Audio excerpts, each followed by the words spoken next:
Hey everyone, welcome to Confronting the Line, where we explore the often blurry line between transformation and exploitation. Today, my guest was my very own publisher. So this year, March of 2025, is the 1-year book anniversary of my book, Is This a Cult? Confronting the Line Between Transformation and Exploitation. And that book would not have happened if it were not for my guest today, Angela Kingdon.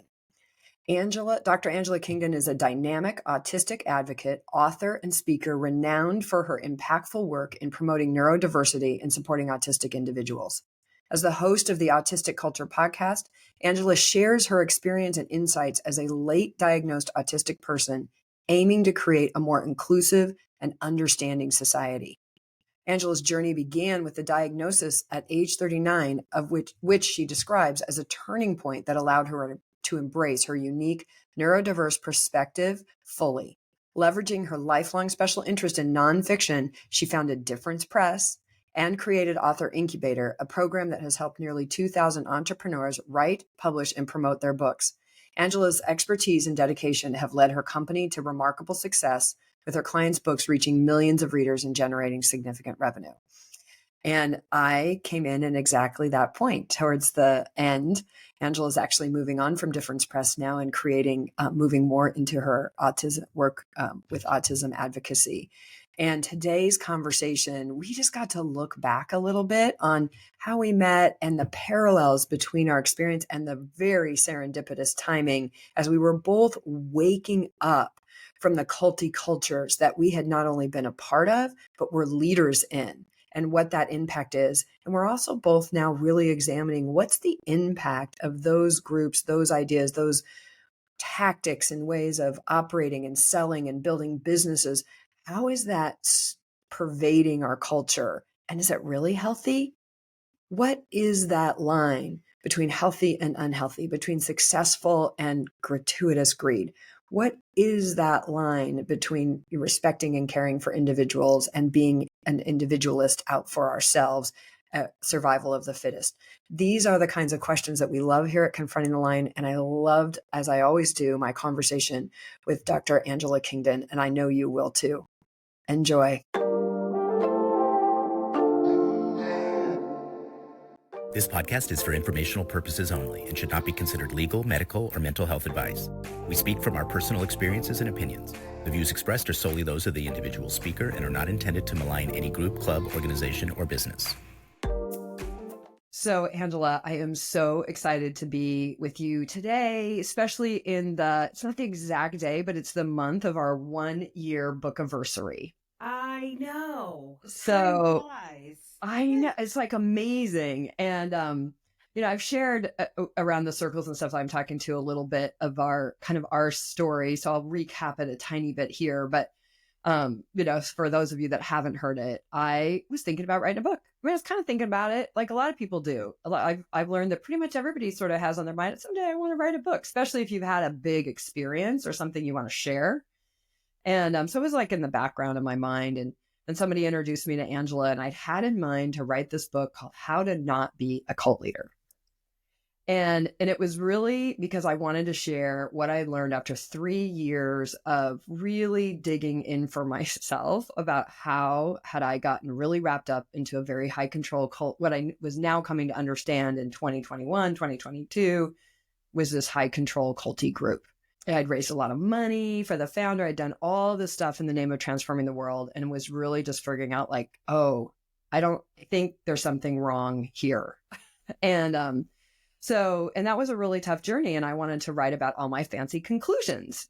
And when I met Angela, you very smartly said something to me that I will never forget, which is, you can't write that book yet. I'm like, what do you mean? You're like, you have to write the other book. I'm like, what book? You go, you have to write the book about how you got there. Like, why do you care? Why are you interested? You got to tell us the story. And I was so scared. And like, I can't, said to you right away, I can't tell that story. That story is going to get me killed or sued or something. Like, what, I don't know what it's going to do. It's going to be bad. And, to this day, I just really acknowledge you. It was really in your sharing and in our talking that you gave me the courage. And you said something else that I'll never forget, which is, look, I can't promise you they won't sue you, but I can promise you they won't win. Yeah. And that gave me the courage so much to then come out. And literally, I've realized now, Angela, that there's only 2 unauthorized books out there about Landmark or pieces at all. And that's Outrageous Betrayal in my book.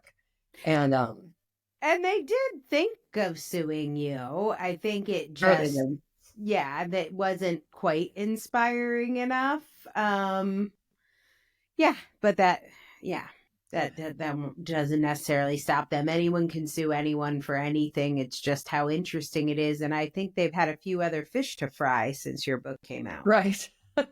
The least of which was the pandemic decimating their business. Their large group awareness trainings, they require large, groups gathering together. So, I just will forever be grateful for that moment. And, and for your walking beside me. So it's so perfect that here at the 1 year book anniversary, we finally get to come on here and talk. And, just anything you want to say about that for you, because I wasn't exactly, you've done a lot of books, you've been in the book business for a long time. So memoirs that make a difference, I call them, that's not new exactly, but it was the smaller side of your business. And I definitely felt like my book, my story was more personal for you. Like you had a connection to it. Yeah, it's kind of a meta question. So I'll roll back from my perspective. As you were having your revelations about Landmark, I was having my own revelations about my business, which basically came out of a kind of a 2-part process. First, I was certified as a Martha Beck life coach. And then while I was in the Martha Beck program, I ended up connecting with my first coach's, her own coach training program. So this is a pyramid scheme, right? So coaches, coaching coaches about coaching, coaches for coaching purposes. I don't know. So basically, Brooke had been my coach. And then when I was coaching with Brooke from the life coach school, I ended up becoming a life coach because that's what happened. So I went to her for like my life coaching. And then she's like, I can coach you to become a coach. And then she didn't have a coaching program, but she was the CEO at Martha Beck's program. So I went over there, got certified. And while I was doing that, Brooke started a certification program. And so I was like one of her first case studies. And this is one And of my pet peeves right now. Just a little sidebar. This whole thing about everybody and their dog putting up a certification program, like enough already. my God. Haven't we seen the bad press? Now, this was this was a long time ago. No, it's still going on. I had somebody tell me. No. But I think that's how the pyramid works. So it was a long time ago. So they made a lot of money. So if you're doing it now, there's too many people. Like, go watch the LuLaRoe documentary. Like, there's not enough legs to buy the leggings. Right. So when Martha started, Martha was teaching business school. And I will get back to the point about your book in a second. But sure. Martha was teaching business school. I want to say it was, 2000 something, early 2000s. And 3 women in her class were like, hey, you have the most popular business school. We, as business students, would love to hire you. We want to start a coaching program and we want you to teach it. And they owned that program. And they hired her and they paid her. And then they had a certification program. And that was how Brooke got certified as a Martha Beck coach. And Brooke was like, Martha, this is crazy. It's all your IP.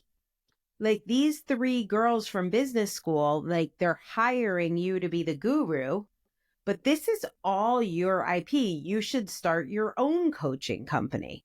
Martha was like, well, I don't know how to start a coaching company. Those people are doing business. I'm just the guru. So Brooke was, like you, an ops person. Yeah. And I'm sure, she thought the same thing you did. This is spreading the good word. This has been so helpful for me.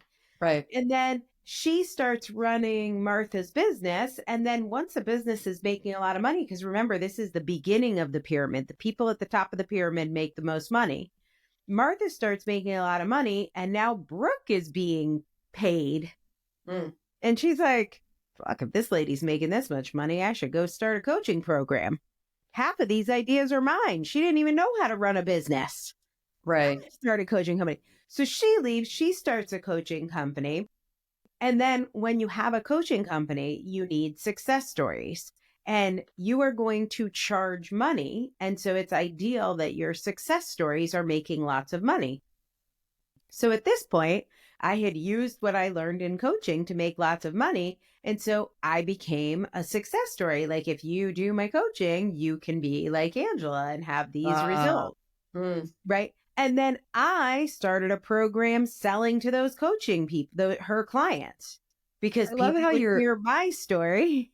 I love how you're creating the parallel to traditional MLM, like whether it has that exact direct Right. sale structure, it has the basic idea, right? Well, right. I wasn't paying her a percentage of my sales, but Yeah. what did I do? I would sign up for every one of her programs because when I did one of her programs, all of those clients would hire me. And then they would come to my programs. And when they were at my programs, they would meet people and they would sell to those people at my programs. So I had 2,000 clients, and of them, probably 400 or 500 people of those 2,000 had a business primarily selling to my other clients. Now I can tell, but people listening to this right now might be going, "Hey, that sounds pretty good. Like that isn't that what we're all trying to achieve?" Right. I think that's what you and I are trying to talk about. We're like, we're trying to throw up the caution flags because That's there's real it. problems. So when you came to me to talk about I am not your guru, how to not be a cult leader. Whoops, wrong. Which, by the way, I did think that movie would be about how to not be a guru, and it's really not. It's how to have an MLM. Right. It's very weird.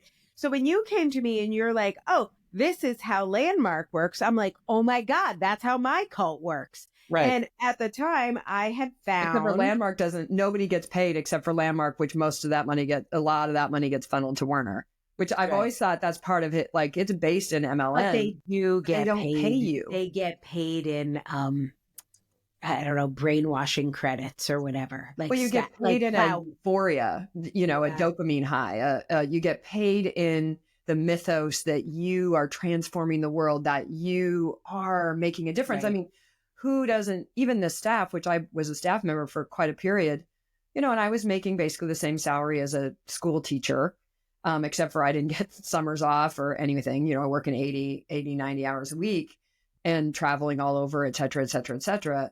And, but my story to myself at the time was like, I'm getting paid to make a difference in the world. Like that's nirvana. Right. Yeah. Yeah. So basically I had been listening and reading the Nexium story. And so much of the Nexium story was my story. And I would say unfortunately, to my clients or who were now all my friends, or to my employees who were now all my friends. And I would say, doesn't this sound like what I teach? Do you guys think am I running a cult? Because these sound like the things I would say. Not the pedophilia. I was not locking, Mexican immigrants. There was I didn't brand anyone. Like that wasn't a thing. But a lot of, especially what Nancy taught in Nexium. Oh, I challenge Landmark graduates, like former program leaders and stuff, read the vow. I mean, watch the vow. Virtually, that's during that period before I met where it started. I watched the vow and was like. For me, the first thing I heard was the CBC podcast with Sarah Edmondson. Right. And I was like, wait, what? Hold on. What? Come again. And remember at that point, we knew about the branding, but we did not know about like abduction of children across state lines. Imprisonment. Like none of that even came out until I was way down the Nexium rabbit hole. But there were just too many things that were so similar to what I was doing and was excited about and was seeing results with, like incredible results. I went from making $100,000 a year to $20 million a year. Wow. Like they weren't little results. Like I had a 98.6% success rate as a book coach, where most book coaches had about a 3% success rate. Yeah. And I felt so good about it until Sarah Edmondson ruined my life. No, Until You're in mine too, don't worry. Right. Proud of it. The NXIVM story just made me like, something feels off. And I had lost touch with that because I was looking at the end, like the ends were justifying the means. In fact, I think I said very direct things that indicated the end justified. Like, would you prefer to go back to your victim mentality? Do you like what that was getting you? Yeek. Yeah. So your book was personally very interesting to me because I was out at that point. I think I was probably a year ahead of you. Not in terms of getting out, but just in terms of the mental work. Well, because you get physically out, and then the mentally out takes a lot longer. I mean, literally statistics say 7 to 10 years. So my out day, the day I left, which was very dramatic and public, was in early June of 2020, when it was that blackout day for George Floyd, and everyone was turning their social media black. Yes. And Black Lives Matter. And it was very obvious, like, it was police brutality. George Floyd was murdered. I don't know a single life coach or personal development person that's pro murder. They're not like, let's murder people. Right. And I was starting to have all these NXIVM questions. I had heard the podcast by that point. I was watching videos of Keith Raniere, and Allison from the Supergirl thing was interviewing him. And I'm like, Allison Mack, right. Yeah. I'm like, I agree with it. I've said that these words were in my mouth. And then Brooke, who was my guru, my cult leader, she posted on Instagram, like, love is the answer. And I was like, now see, for me, systematic change is the answer because a man was just murdered. And her comment was basically like, let's stop embracing this victim mentality. Like, clearly George Floyd, if he was thinking positive thoughts and if he had done the work, he wouldn't have attracted. He was a clearing for, right? Landmark. It was like he was a clearing for, no. And that to me, in a year, I have kind of life before my book and life after. So I was still pretty naive, like the day I published that book. But the fallout of the book, which you had warned me about, and by then I would listen to your work. I had that fallout. After George Floyd, I was like, hey, you guys, we can't, if we believe the law of attraction, if we believe our thoughts create our reality 100%, if we're going to have this radical responsibility, which I had signed up for, radical, I'm 100% responsible, then we are saying everyone who died in the gas chambers just wanted it. We are saying George Floyd attracted a police officer's knee on the neck, and really that was his dharma, and it was his choice. He could have walked into a Landmark at any time. He could have bought Brooke's books. He didn't. You know, there's free resources online. He could have gone to the library and watched some YouTube Tony Robbins videos. But nope, he wanted to die that way. I swear, tell me what you think about this. I swear to God, so and now I've had like hundreds and hundreds of people call me, mostly from Landmark, but from other groups as well, and tell me their stories and talk to me and so on. And so that's really evolved my story. I still think there's one more book between. I am going to get to How to Not Be a Cult Leader, which is going to be like, how do good people stay out of those pitfalls? There's now one in between, which my working title is Getting Clear, How Good Ideas and Good People Get Weaponized. Yeah, well, that was me. I feel like I was weaponized. I feel like the American cult of pull yourself up by your bootstraps got me. Like, it's not just Landmark. It's not just life coaching. It's this idea. It's not just like new age cults. It's this idea that while having a good attitude makes a huge difference. Sure. That it's the only thing, that we're 100% responsible. What that really is a diagram of power, of proximity to power. So if you look at how many marginalized identities you carry, the fewer you carry. So the closer you are to cis, straight, white man, the closer you are to George Washington. The partner. I'm the tall, white, pretty woman. Yeah, you're close. You're not really there. Close, but I'm still a woman. Close. I'm a woman, though. Yeah. That's, So never forget that. Right. So the closer you are to that, the better any life coaching tools will work for you. Right. The more obvious it will be that radical responsibility works. Well, but let's be honest, it's not because the tools are working, it's because you already have a privilege. So this is what I want to talk about is I see now, here's where I am a year later. I see, for those of you that are just listening to this, you have to go watch the YouTube because me and Angela are like, we're making faces. We're making faces, exactly. But I actually see the whole thing as a cover now. Like it's totally a cover. It's a total cover. And it provides some temporary relief, which we are calling transformation a lot. Or some people do, right? It's fun with my new playmate and partner, Ed Gerwitz. We're having an ongoing argument about the word transformation. And it's not really about the word, it's about how people use it. So a lot of people use it to imply this thing like, oh, you're going to have this insight and you're going to be a new person. And as a new person, you're going to take new actions, and out of your new actions, you'll get new results. Okay, that sounds pretty good. It's got enough common sense to hook you in. But the one commonality in all this human potential, personal coaching thing that I keep running into is that they're never dealing with what isn't in that house. They're never dealing with the circumstances, with the systemic issues. They're never dealing with the societal, no, I always say tall because there literally are studies that show tall people get advantage. Yep. So pretty people. And attractive. Yep. Mm-hmm. Exactly. I mean, that's why I say those three things, because there's, evidence. And thinner bodies. Right. Mm-hmm. That I'm working on, but tall hides a lot, Angela. It's really great. Yeah. But also think about at 25 or 35 or, right. that. But you also had single mom. So that's a massive marginalization. And teen mom. Yeah. That's what I meant to say. Teen mom. And also you were not rich. So we grew matters. Up, but still we grew up in nice neighborhoods. We were just the poor kids in the neighborhood. Mm-hmm. I mean, my mom was miraculous how she managed to do that. I don't even know to this day. Proximity to power. It gives you privilege. It's assumed privilege.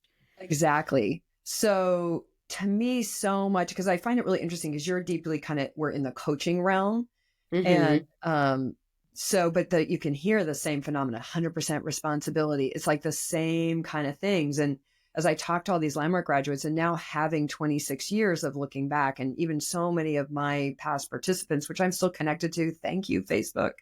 But I can see we're all still a lot dealing with the same circumstances. Now, in Landmark or coaching, they would say, well, we never said we were going to change the circumstances. We're changing how you're interacting with the circumstances so that you do not get embroiled in these self-limiting beliefs. Mm-hmm. But they never tell you the other side, which is there still is the circumstances. I'm 56 years old. I still had to drop out of school in the 9th grade. I do not have an education. I now have a 26-year resume of something that has a terrible reputation. Mm-hmm. That's not great. Right. Not great. I'm really I'm dealing with I have to start all over. No kidding. And I'm starting pretty much right from where I stopped when I went into Landmark. Right. It's right. And then you would get, I can do it. Let me see if I can gaslight you. Is that true? What are the benefits to you for choosing those negative thoughts? I just have to tell you my physical reaction happened in my body. It's awful. You're like, wait, why are you gaslighting me? And then do you remember being trained into leaning into that? Well, I didn't even feel I know my mind knows it's gaslighting, but my body was kind of like, oh, shame. Actually, it's shame. That's what just came up, actually. Mm-hmm. So one of the things since leaving Landmark, I've learned how to actually identify emotions. But that's, the shame, wow. Oh my God, Angela, that's so deep. That kind of coaching does pull on that shame and guilt and but it's very quiet. It's very subtle. And it's and then because you're both evoking the shame in that statement and giving me a carrot. Yeah. A way out. But there's a way out. There's a way out. It's 100% in your control. How lucky are you? Right. Exactly. And then, and we're seeing this all over in society now. Everybody's out there wondering what? How do these other people, whichever ones they are, pick your flavor. I don't understand why they see it that way. Why are they not seeing the cruelty? That's the big one in the US right now, right? The lack of empathy and compassion. You have about half the country that's totally appalled, completely freaked out. And then you have the other half that's what's the problem? So this happy. Is fantastic. Fantastic. So happy. Yeah. And we don't know how it's going to go. We don't, other than what history would tell us, is I mean, we know in the meantime, there's a lot of people that are hurt, no matter, even like people are like, it's going to settle out. It's going to all be worth it. Like, okay. No. Well, and if we look back at the people who were really, really harmed, and I do have some people in my circle that are children of parents that survived the Holocaust and whatnot, I don't think they'd say it's worth it. No. I don't think they would say that that was worth it. I think that's more of that toxic positivity that gets laid on top. Of like, well, it's this kind of rationale that does let our human brain deal with. And I know you're going for your second doctorate, so we have to officially call you almost. You have to tell me Doctor. Call you Dr. Angela, in psychology. But that it does give the mind a way out. And without having too much pain, like it gives us a reason. And, that's something as old as there is human consciousness, human thinking is give me a reason. And for, a large part, the reason was God. It was all on God. And then as more and more of people have moved away from the structured religion, now it's like in the United States, it all became me. Mm-hmm. Human potential is known as the me movement. Yeah. So I've now deeply studied all this stuff, but yeah, it's really crazy. So how was that for you as you started to realize that stuff? Because look, you said here, you were one of the people that happened to be right in there at that right time. So you were at the top of that pyramid, making a lot of money, mm-hmm. But I know you well enough to know you have a deep social consciousness and you have pretty strong values about, people being cared for and being seen and, you like that. So how was that for you, that waking up, as it were? Right. So I feel like I did the best possible job I could do while I was asleep. Like I still was me. I still recognized people individually. We were going through a list of our past clients, and I could still tell you everyone's spouse's name, their pets' names, where they live. Like I never ran my company like a factory. I knew every single client, what their book was. I could still tell you the titles of all their books. Yeah. There were a couple of people and I'm like, who was that? And then I would have my husband look them up and he'd be like, oh, they dropped out after 2 days. I'm like, thank God. I didn't know that name. Who was that? So that was really important to me. The thing is, I really, really believed, I was made to believe, and I liked believing that I listened to my coaches and then I did a really good job. Yeah. Like I was really smart because I am really smart. Yeah. And then I did the work. I did all the thought turnarounds and I took responsibility. Yeah. And then what was reflected back to me is what was on my vision board. Yeah. And the reason I got what was on my vision board was that I did the work. Other people made the vision board, but they didn't do the work. And I did the work. The point I try to make in my book is that when you get deeply involved in this, you do kind of lose track of the source, especially in like a group like mine where they are trying to claim source, right? They're saying, no, the source of your transformation is Landmark, the source of, because they want you to do that to sell more of it, right? And but the point that I try to make again and again and again is like, that's where you begin to come back to yourself, is recognizing, no, that good stuff is because you got some tools and you did good stuff with it. It's right. You're the source always. But see, now I would even disagree with you there because I was giving myself credit as the source and I don't think I was the source. Now, if I laid on my couch, for sure, nothing would happen. I took action. So that's a piece of it. But I was also in the right place at the right time. I was able to leverage my privilege. But when I wasn't in the right place at the right time, so what had happened is I built an in-person book coaching business. We did a lease to own purchase of a castle. So every month we paid $35,000 a month rent on this castle. Half of it went to buying the castle. Half of it went to just our rent and to living there. And at the end of 7 years, we would have had enough to have fully purchased the castle. We would have paid enough, right? So with a buy, we had a buyout in there at the end of $3 million. But Anyway, so what happened was we had this 16,000 square foot beautiful castle in Washington, D.C. on the Potomac River. We filled it with luxurious art and fabrics and crystals, and it was incredible. And people would come for 3-day book writing events or 3-day book marketing events. We did about 4 events a month, and we would pick them up in limousines and greet them with champagne. And they would come and write their books. And in 3 days, you would write a book. And then we would go off and edit it. And you'd come back 8 weeks later and we would have your red carpet launch. And we would have celebrities and musicians and media. And you would launch your book and you would wear a ball gown. And we had stylists for you and a professional photo shoot. Oh my God, who would And not love this, right? yeah. Yeah. So it was incredible. And the whole program included business coaching for a year to make sure you would be successful. We'd teach you how to do a book tour. We'd teach you everything. So this whole thing was about, I don't know, 60 grand, 70 grand for 18 months of working together, multiple live events, videos. We'd produce a course for you. We'd produce an audio book for you. All of this was included. And people signed up, and I thought it was because my program was so great. And these were group programs. So 20 people would come and write a book, and pretty much everyone would finish. Almost everyone would finish. And then we called those the Author's Way Live, those events. Okay.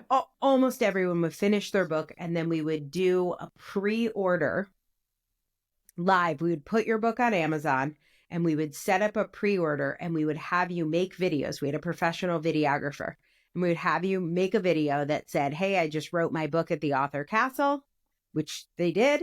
Right. I'm going to be back here in 8 weeks publishing it. Can't wait to see you for my book launch. Below is a way to pre-order the book.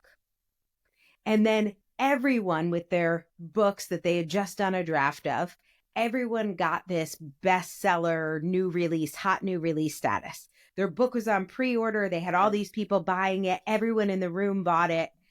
That was the first payment that they made, was to get the book done. And then I'm like, go home. You can edit this yourself. You can publish it. You've got 8 weeks to edit and publish it. Do it on your own. Or if you want me to do it, it'll be another 50 grand. Yeah. At this point, they're already 15 grand in. And I'm like, for another 50 grand, I'll do the rest of it for you. Your book will publish in 8 weeks. Now, you're with a whole bunch of people. You have just made a video telling everyone you're going to have this done in 8 weeks. And you are surrounded by opulence, champagne. This is why now I understand art. why you said to me the other day that I kind of accidentally became an LGAT leader. Running an LGAT. Describing the LGAT environment, right? I had no fucking idea I was running an LGAT. I certainly didn't know what large group awareness training meant. Yeah. And people would say to me, I don't think I can do this on my own, and I don't think I can afford it. And I would be like, look, it's a choice.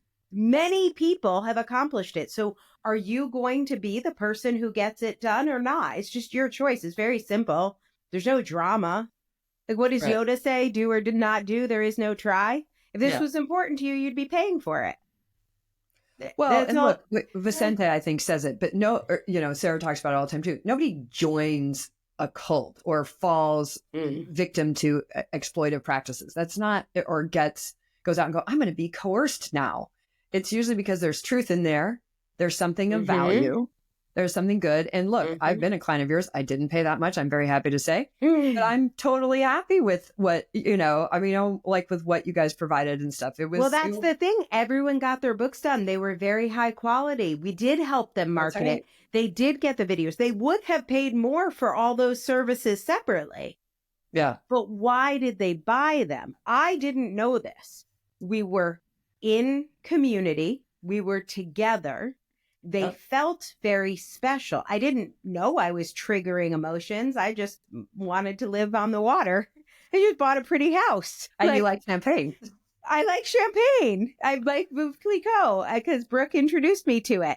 I didn't know what Veuve Clicquot was. I was with Brooke and at one of her events, and she pulled out this magical orange bottle. I grew up very working class. I never had that. And everyone oohed and awed. And I was like, I will buy Veuve Clicquot. I will buy $50 champagne. I think it's probably now $100. So I didn't know what I was doing. I was just following what Brooke was doing. I just did what she did. I think there's another piece here that's really important to tease out, which is in the background. I was talking with my coach the other day, my witchy woman coach, I call her. And we were just sort of discussing kind of what's going on in the world, in the United States and whatever, this a couple months ago. And she goes, well, I think that we're really, we have a disease. And I'm like, well, what do you think the disease is? And we both kind of sat and thought for a minute, and then it popped out of her mouth, gluttony. That we have the disease of greed. And I was listening to a fantastic episode. I don't know if you listen to John Atack. He's now in your neck of the woods. His pod is really good. You'd really like it. He's got an episode this last week with a psychiatrist. And they're talking about this kind of the same thing, this like culture of greed. And there are many of us that would never think of ourselves as greedy or whatever. But let me tell you, when people are putting I don't even know how to say it, Veuve Clicquot in front of you, or in my case, like, oh, you're going to stay in this fantastic suite in the Ritz-Carlton, and you're going to, and all this stuff, like it is seductive. And you don't, especially if you come from a background where those things were not in the realm. And that does feel like transformation. I mean, transformation must work. I'm staying in a suite on the club floor of the Ritz-Carlton in Abu Dhabi. That's one of the things that I did. And that's, like, you get swept up in that. This is going to be part of the how to not be a cult leader part, is to recognize what it feels like when you start getting swept away, because mostly you don't recognize you've been swept away until you've been spit out the other side. Right? Yep. We can say like you're kind of in that, and your dreams are getting fulfilled. You're living in a castle, you're doing what you're brilliant at and what you love with books. And I always loved your guys' Difference Press. I don't know when you came on that, but because you did do books that are about making a difference. 2009. Yeah, no, make a difference with a book. We ended every broadcast because here at Difference Press, we're changing the world one book at a time. Oh God, I said that so many times.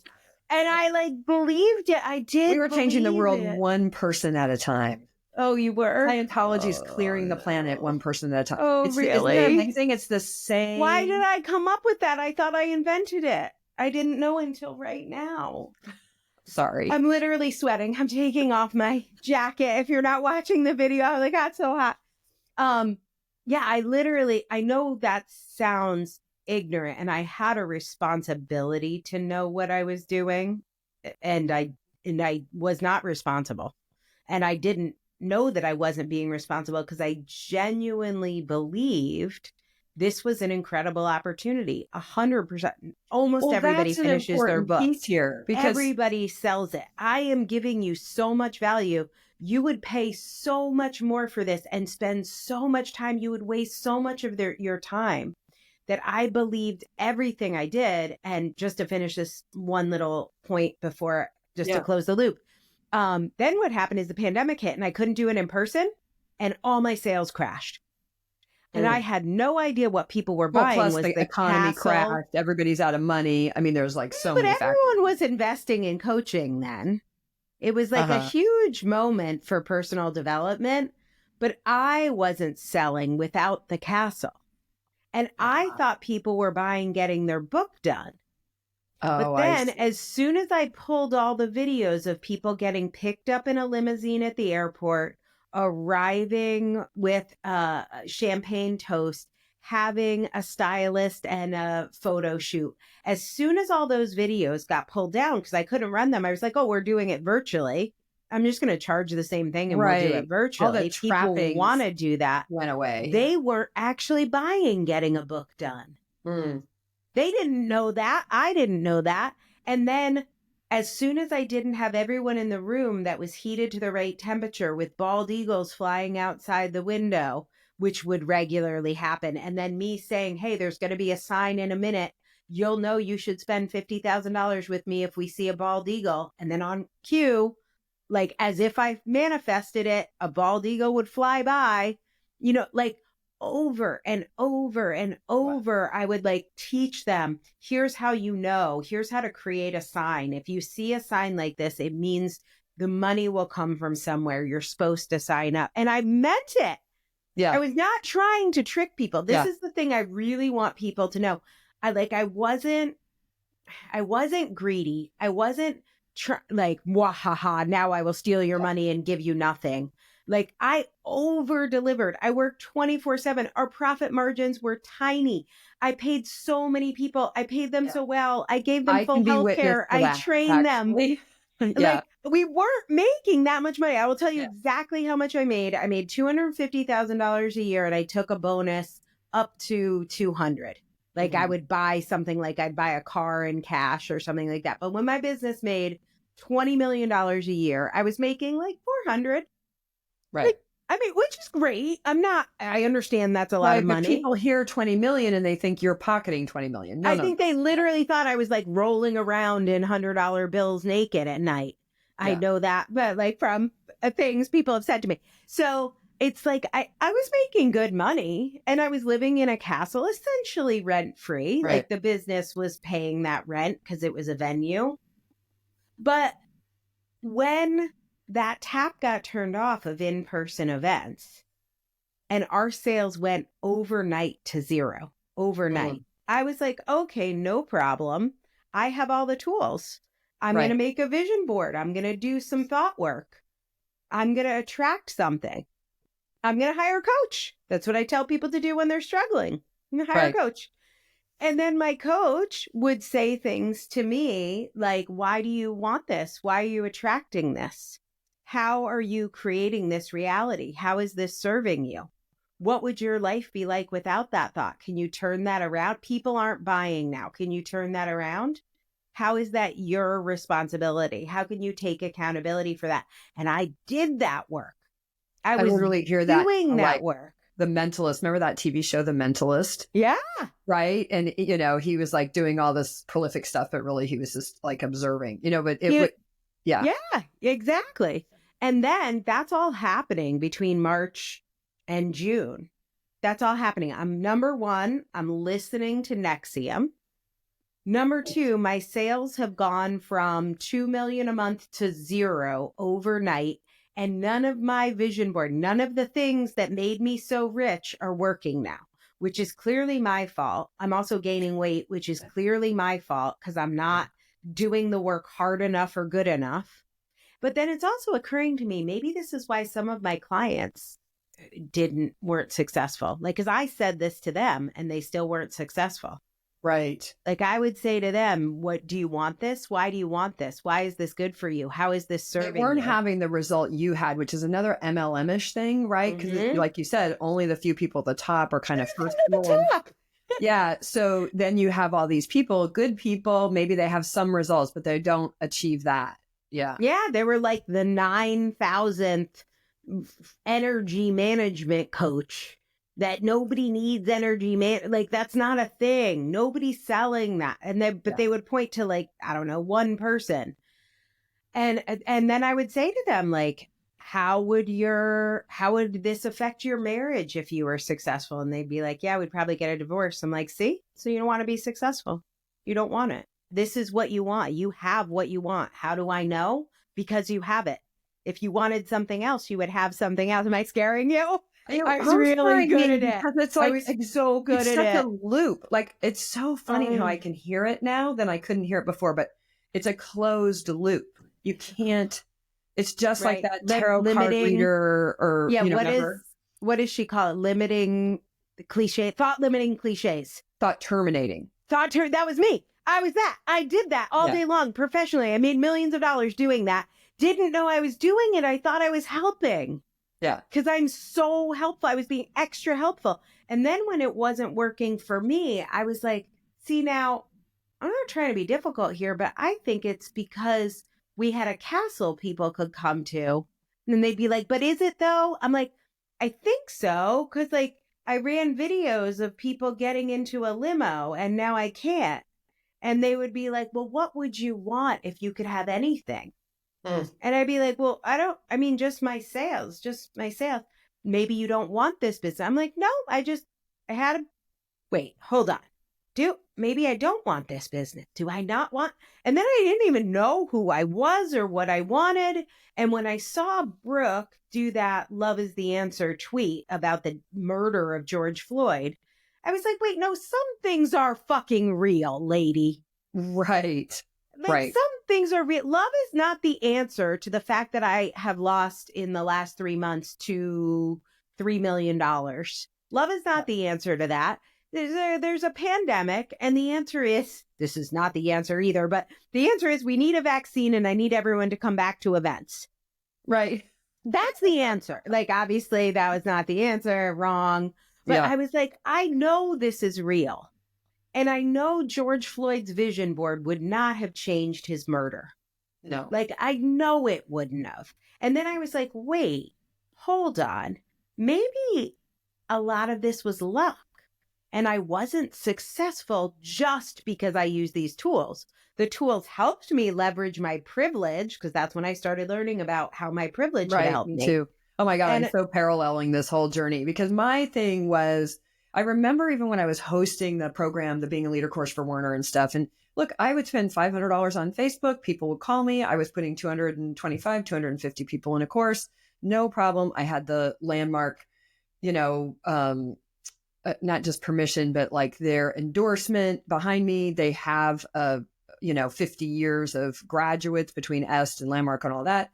And I remember having the thought from time to time, like, I don't think the success is me. I think the success is that I am, and I was high up in that system. I had a good reputation. People trusted me. Werner trusted me. So I remember having those thoughts. And then when 2020 hit and I was trying to create the next thing, because we didn't know yet whether the pandemic was going to get there. Honestly, I'm really grateful for Landmark for being such assholes to me. yeah, Threatening me legally, this and that, because honestly, Angela, I don't know that I would be out if it weren't for that. Brooke did the same thing to me. So right before the George Floyd thing, when my business started cratering, I had, as a marketing technique during, at the start of the pandemic, Brooke had always talked, because I'd done Martha Beck's life coach training. Yeah. And Brooke had always said to me, come do the life coach school. You'll get a ton of clients, but also the way I teach Martha's stuff is so different. You have to learn my way. You're not good at holding space for clients. I'm going to help you learn how to hold space for clients. And so I signed up for her coaching program. And the way it worked was there were a bunch of videos and they were made on Zoom. And in the video, she references the chat that was happening on Zoom. And there is no chat. It's just a recorded video. Oh, so wow. she's like, yes, Melissa, exactly. So I want you to do that. Exactly what Melissa said in the chat. Do that. I'm like, what did Melissa say in the chat? Like, this is like Brandy Hadfield was talking. She talks about MLMs, and our episode with her will come out here in a week or so. But she was talking about all the pictures on Instagram of people in private planes. She's like, those are green screens, people. It's very funny. So I couldn't figure out what was happening. It was really weird. And then she didn't do any of the direct coaching, but you were in a Zoom room and they turned off chat in the Zoom room and they turned off your microphone. So the person talked, but you couldn't talk to anyone, and they removed your name. So you couldn't see anyone's names. And then you had no way to contact anyone. Even though you could see them, you could put eyeballs on them. There was no Facebook group. There's no way to talk to them. And so they would go around and they would ask you questions. And as soon as they would unmute me, I would be like, my name is Angela Loria. You can get me at differencepress.com. And then I would like try and answer their question. And I'm like, I need to talk to the other people here. I don't understand these videos. And then they would be like, oh, well, you have to email your question. And I was like, this program is crazy. It's $21,000. There are videos that make no sense. At that point, there were so many workbooks and none of the page numbers were the same because she had updated them.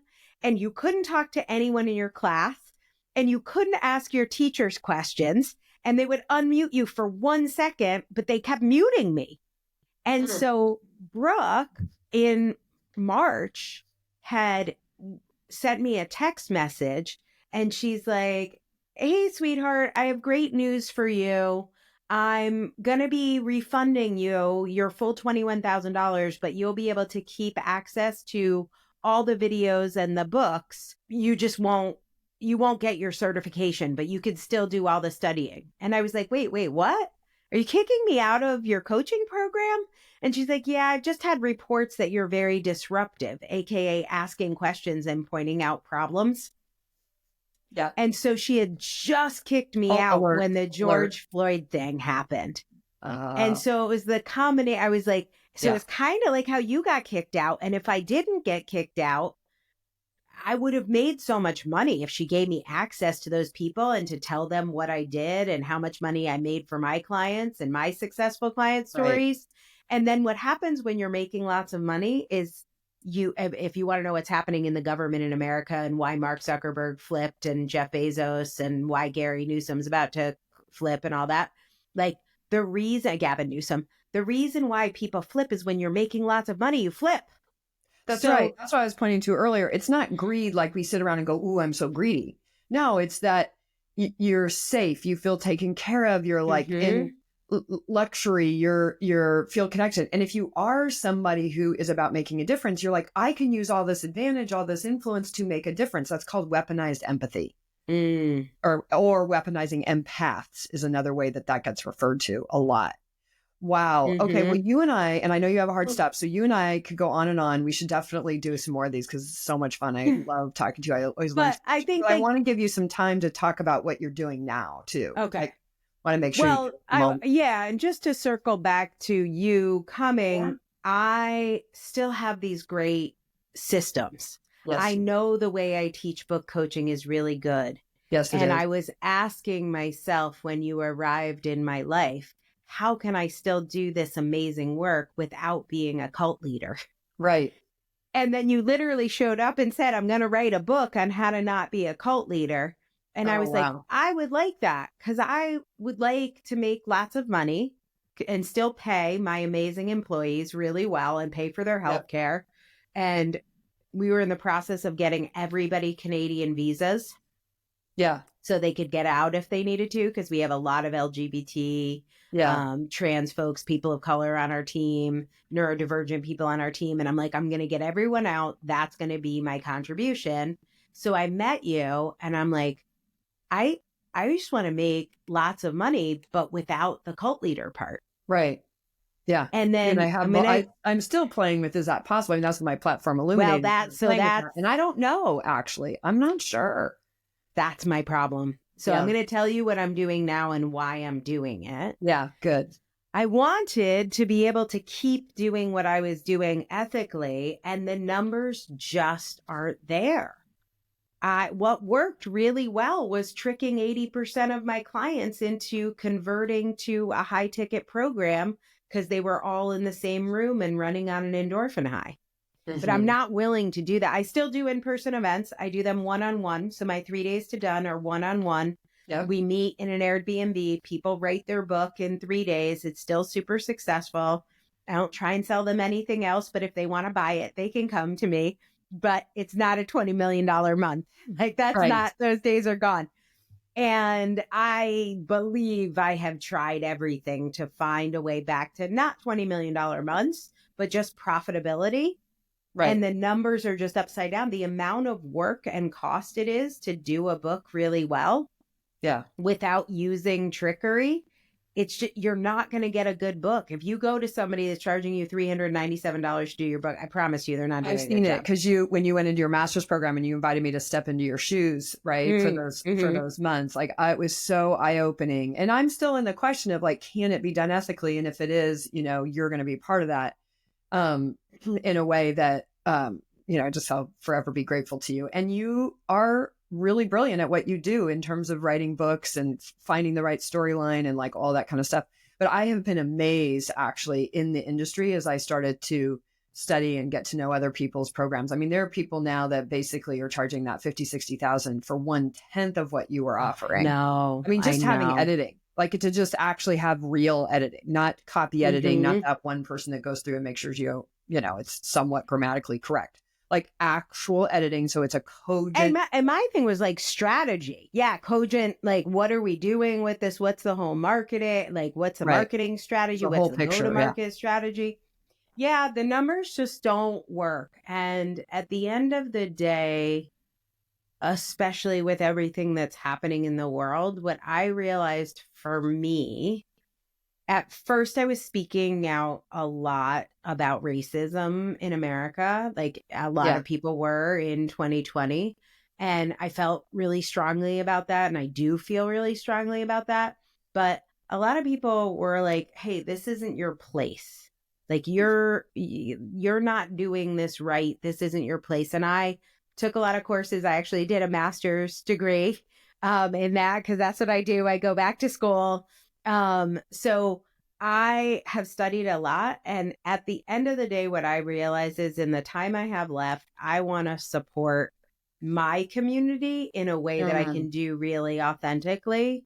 So during this time, just for my own personal healing work, because one of the reasons I think I was tricked into joining a cult is because I'm autistic and I have a very We're finding a strong, big correlation between neurodivergence not and the people who surprised. get swept up in these, particularly in the accountability positions, staff, program leaders. Yeah. Um, Yeah. And that's basically what I was doing. I mean, even though I was also making money, that's the rare part, but I was doing so much labor for the movement. right. Right. Like I was just like, I was convincing everyone it wasn't an MLM.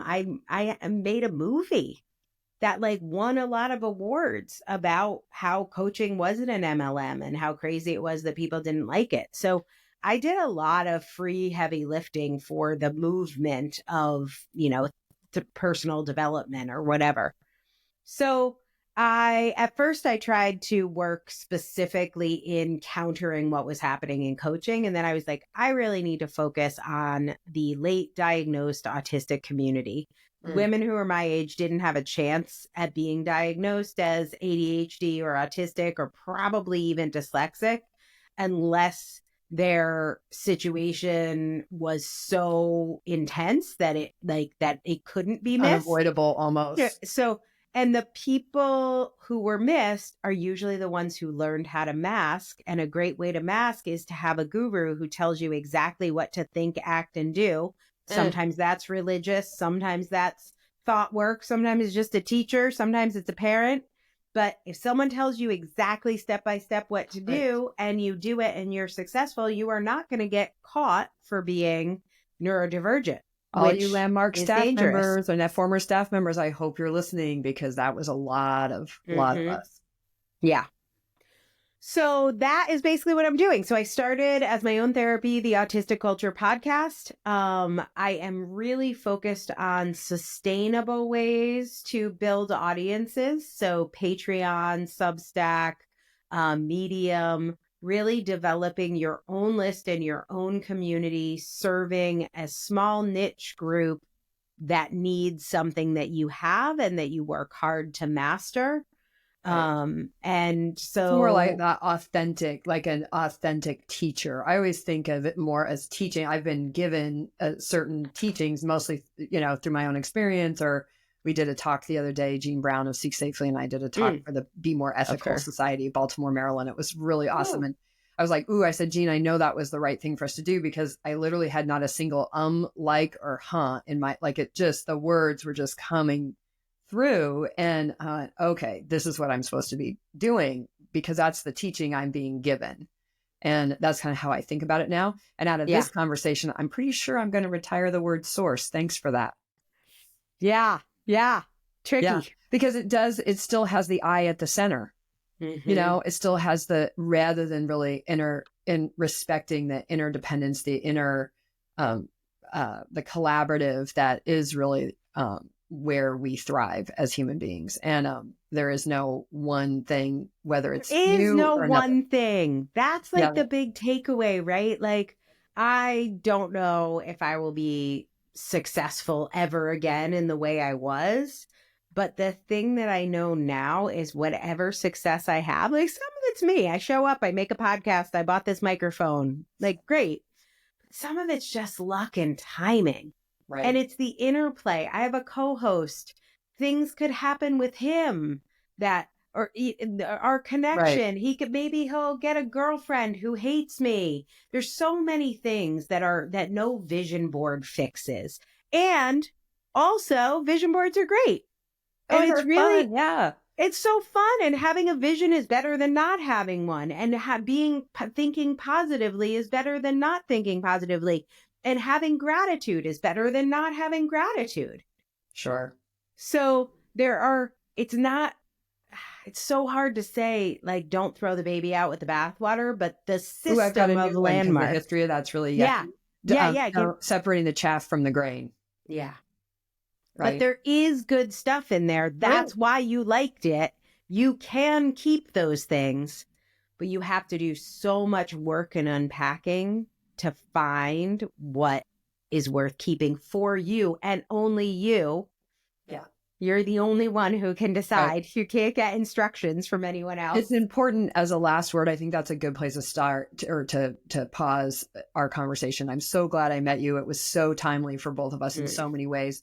Totally. But that whole thing, I'm really on this now too. It's like, you got to do the work to understand where you have been, or you will just you're just walking in circles. And I'm meeting so many people. They're like, well, I've just moved on. And I'm like, well, the rest of that sentence is, I'm moving on to the next one.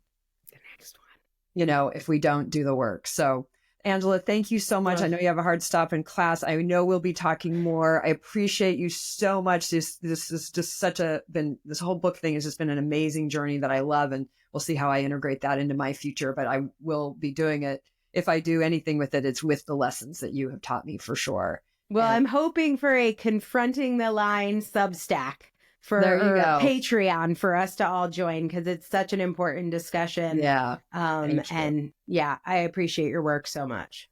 Awesome. Ditto. Wow, that was a fabulous conversation. Thank you so much to Angela. I saw so much, and I really mean it. I think this is the end of my use of the word source. Anyway, I always want to just say to folks, if you feel that you have been a part of these groups, whether it's a coaching group or a group like I was in, Landmark or LifeSpring or Context or any of those kind of human potential groups, and you feel like maybe there was something wrong, or that there were some kind of impacts to you that are not healthy, I really invite you to consider becoming a part of or checking out the resources that we have put together at isthisoccultbook.com. isthisoccultbook.com, and particularly our sessions with indoctrination podcast hosts and fantastic therapist Rachel Bernstein. We have a learning group and lots of resources there to just begin to really understand how these tactics can take us over, how these tactics can lead us away from our values and what's important to us, all while also providing some value and providing some good stuff. So this isn't about it's all bad or it's all good. This is about confronting the line so we can look both directions and choose for ourselves what's healthy, what's safe, what's normal. Thank you for joining us today.